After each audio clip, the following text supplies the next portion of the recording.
My name is Pat O'Connor. I am the broker owner of the Veritas Real Estate Group.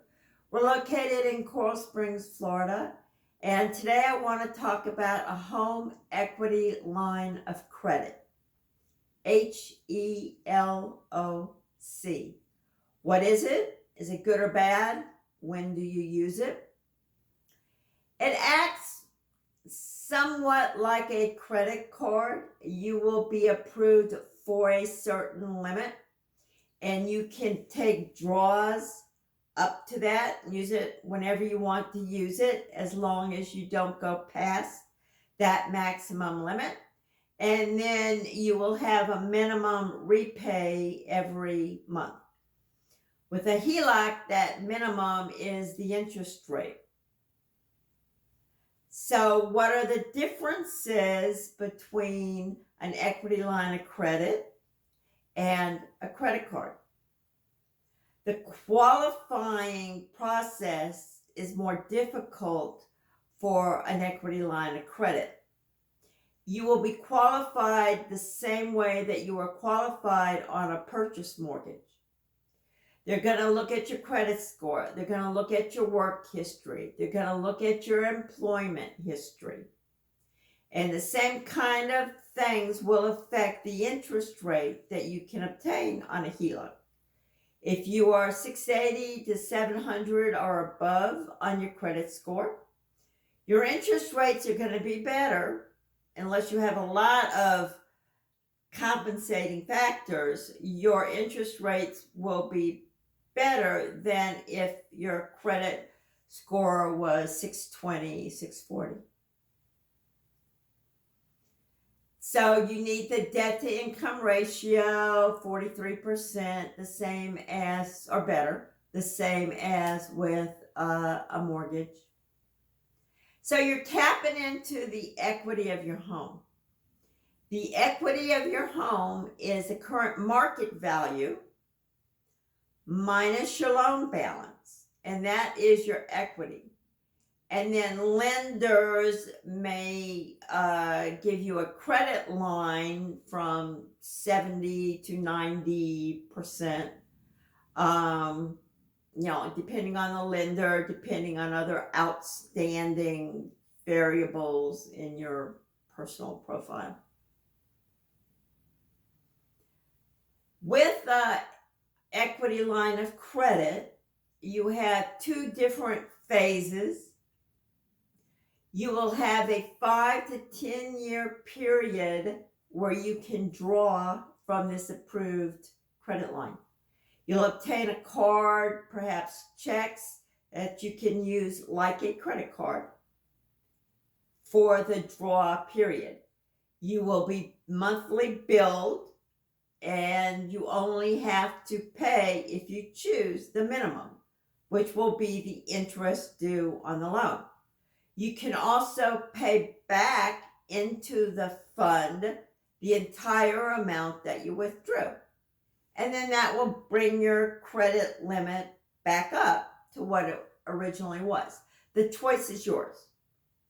However, after that draw period, you will then have a payback period of 15 to 20 years when you can no longer draw and you have to pay back principal and interest.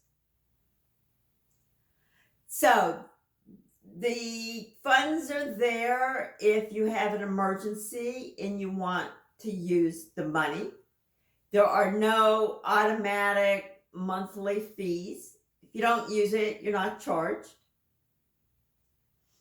However, you are pledging your home as collateral for the loan. So that's one of the big differences between a HELOC and a credit card. You could lose your home if you don't pay back the loan. There's a lien on your property. The enforcement of a lien is foreclosure.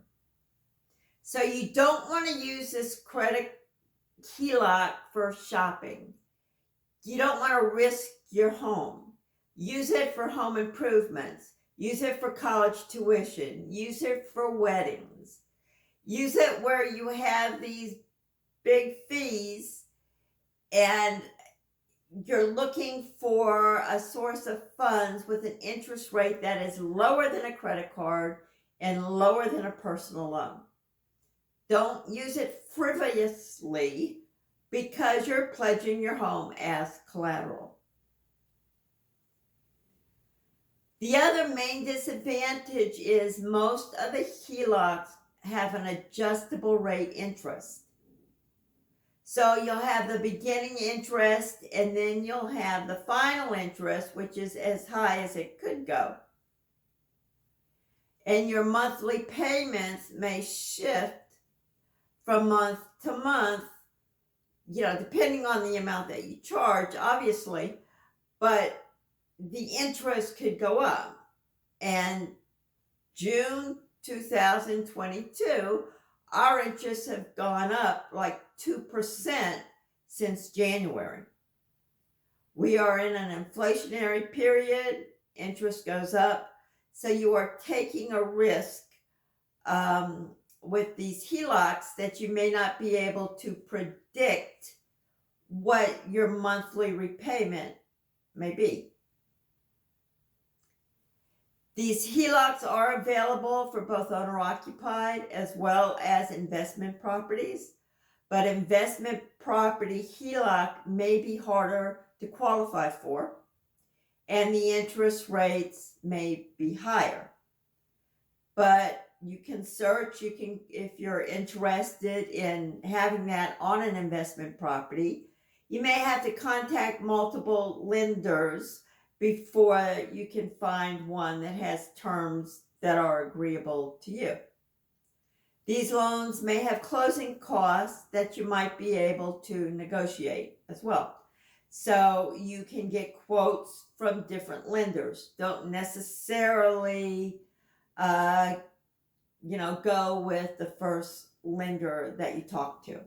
Make sure you get full documentation of what the costs are and make your choice from that. Okay, I hope you enjoyed this video. If you like it, please subscribe. There's a red button here at the bottom of all these videos that lets you subscribe. There's a link to my channel in the video description. I upload these every Sunday, and I will see you next week. Bye.